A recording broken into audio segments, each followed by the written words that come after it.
Hi guys, welcome to my YouTube channel. This is Apple once again. Okay, so just a little update sa ating mga seafarers. Okay, so yesterday I left Philippines and I joined Spirit. So kukwento ko sa inyo yung journey natin kung kayo ay magta-travel from Philippines to the Spirit and kung anong i-expect nyo when you arrive to the ship. Okay, so first, ano bang mga nangyari sa akin? Bago kayo mag-fly, okay, a night before, swab test kayo, rapid test kayo. Tapos, pag nag-negative yung result, then you will be given all your documents para sa travel ninyo. Okay, yung brown na envelope na usually nare-receive natin, nandun na lahat yung contract, yung medicals, okay, so, bago nyo, pag na-receive nyo na yun, i-double check nyo. Kasi yesterday, instead of 275 kami, naging 274 lang kasi may kulang yung isang tao na documents. Ayun, hindi siya nakasama. So, suggest ko lang, i-double check nyo lahat ng inyong mga documents. Okay? And then, na-delayed kami ng flight. So, from 9 o'clock, naging 11:30 yung flight namin. And then, we had a 13 hours flight from Philippines to Bar, Montenegro. Okay, and also guys, magdala kayo ng mga jacket nyo dahil sobrang lamig. Kung meron kayong mga gloves, magdala na rin kayo ng gloves. Okay. So, nung nandoon pala kami sa airport, syempre, crowded doon dahil nga may mga staff. Okay, so basta nakasuot naman kayo ng face mask nyo, ng face shield nyo, then maintain nyo pa rin yung physical distancing sa isa't isa. At saka huwag masyadong makikipagkwentuhan. Okay? Kasi tayo, syempre, matagal-tagal tayo hindi nakita-kita. So, kwento. Natural naman na sa atin yun. Pero syempre, mag-limit ka pa rin. Okay? Kung meron kayong personal humidifier, okay, dali nyo na rin para safe na safe kayo. Okay.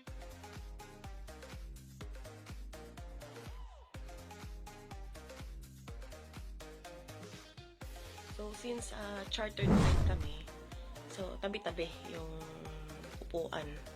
Okay? Kayo-kayo lang naman at saka negative naman kayo lahat. So, don't worry about it. Okay? So, 13 hours, you will be provided the usual kasi kami, lunch na yon, lunch, and then meal, merienda, snacks, yun. And then, nung dumating na kami sa airport, okay, nag-travel kami by a bus. So, maybe around mga 1 hour or more than yung biyahe namin. Hindi ko na kasi nalaman kasi nakatulog ako. Okay. And then, dadating na kayo dun sa terminal ng port. Okay. So, from there, ilang kaming mga buses. Mga 6 kaming bus. Okay. So, i-entertain muna nila per bus bago ka makapasok dun sa parang terminal nila. Yung empty terminal. Okay, so pag ikaw na, pag yung turn nyo na, papalabasin na kayo, okay, dadali mo yung luggage nyo, kayo magbibitbit ng sarili nyo yung luggage. Then, papasok na kayo doon, wawashi-washi muna kayo, and then, kukunin kayo ng temperature check, then ilalagay nyo yung luggage nyo doon, i-sprayan yung luggages nyo, i-sprayan din kayo. Okay, then magpuproceed na kayo doon sa meron kasing parang may tables doon na naghahantay yung mga medical staff. Okay, so bibigyan niyo yung medical documents niyo sa kanila. And then, isuswab, i-rapid test kayo ulit. Yes, i-rapid test na naman. Okay, then, hahawakan niyo yung maliit na parang indicator nila kung magne-negative ka or positive ka. So, thankful naman kami lahat kasi negative naman lahat. Then, nandun na kami. Pagkatapos nun, nung nag-negative na, pipila ka na naman ulit para kukunin mo yung sign-on packages, yung package mo, sign-on package. So, andun na lahat yung anong gagawin mo pagdating mo sa barko. Okay? Andun lahat yung mga details. Mamaya, ipa-flash ko yun dito sa screen. Okay? So, check nyo na lang kung ano-ano yung mga nandoon.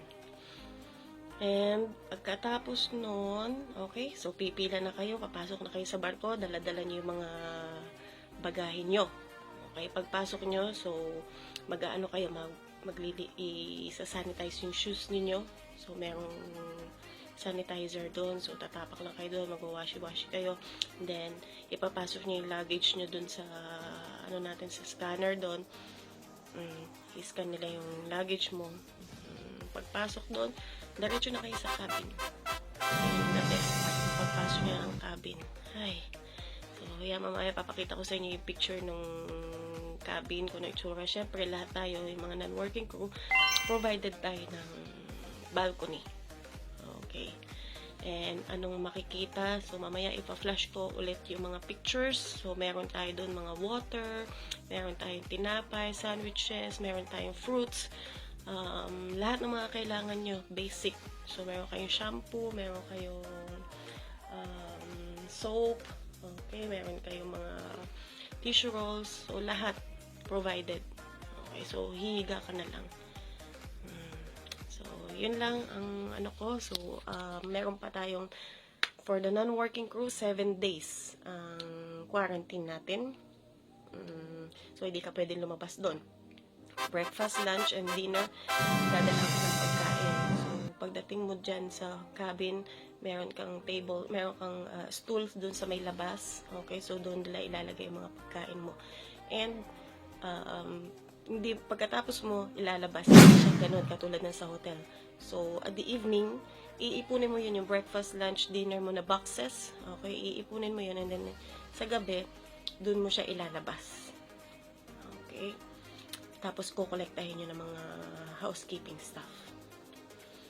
So far, yun na ang aking mga experiences. Kaya, guys, huwag kayong matakot kasi, syempre, lahat ng mga worries natin pumapasok sa isip natin. Kaya, minsan talaga nasakit talaga mga ulo natin. Dahil, syempre, hindi sa atin usual itong nangyayari. Dahil nga sa pandemic na to. Kaya parang ang dami nating questions sa ating mga sarili kung ano bang pagdating ko doon, anong ina-expect natin.